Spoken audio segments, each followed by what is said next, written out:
continuing the trend of me ranting about things that need to be changed. And then devs just now, so far, I should say, historically, the Express LRS devs have been extremely receptive to the things I rant about. And I don't know why. It's not a good trend, but thank you. The Betaflight devs are a little bit more standoffish, and they're like, my impression, no one said this, but my impression is that they're like, would you shut up and let us work? We got shit going on here. Oh, you want this. And then Bruce comes out and says, it's an open source project. If you don't like it, fork it. We work for free. And we're going to do whatever we want. That's pretty much a direct quote. It's close. So I'm going to rant about a Betaflight feature. Yes. The Betaflight feature is serialrx half duplex. Oh, you want to tell, what does that do, Blunty? All right. So serialrx half duplex. So let's say you got a TX pad, right? And you need to talk on the TX pad. So normally TX means transmit, right? Mm-hmm. So that means we're going to transmit out of that pad.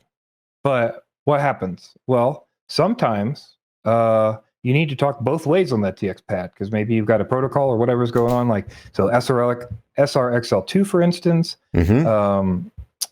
F-port, Ghost. Yeah, so there's Ghost. Yeah, so there's a couple different protocols, and basically what they want to do is talk both ways on that TX pad. So serialrx half duplex allows them to talk both ways by trading the time back and forth. That's the half duplex part. Yeah, one can talk, and then the other can talk, and they get to listen. Talk and then listen, talk and then listen.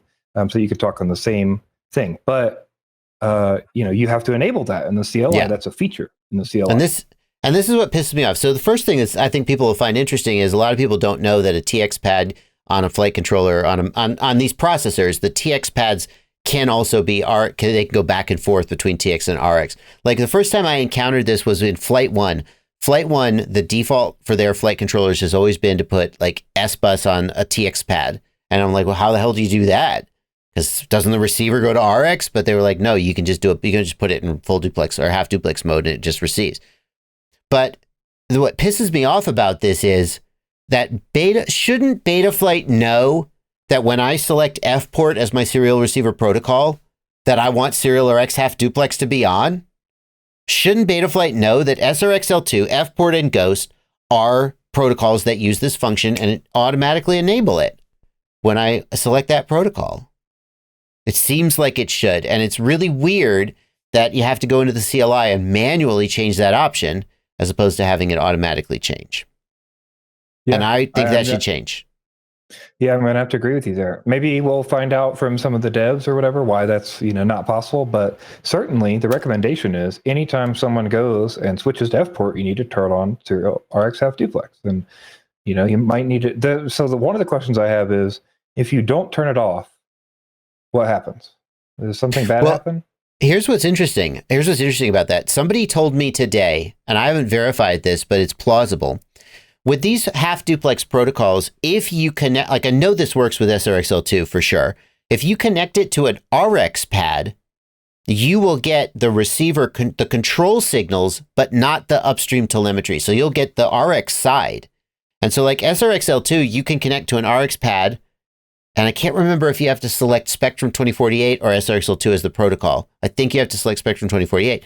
But you can connect it to an RX pad and it'll work. You just won't get upstream telemetry. Somebody told me today that they connected F-port to an S-bus pad and they got control with no telemetry. I've never tried that, but it could work. So in theory, there are scenarios where this option might not matter.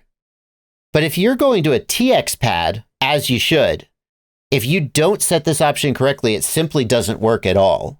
It just doesn't work. So I can't imagine a scenario where you'd be using F-port, Ghost, or SRXL2 to a TX pad and not using this option.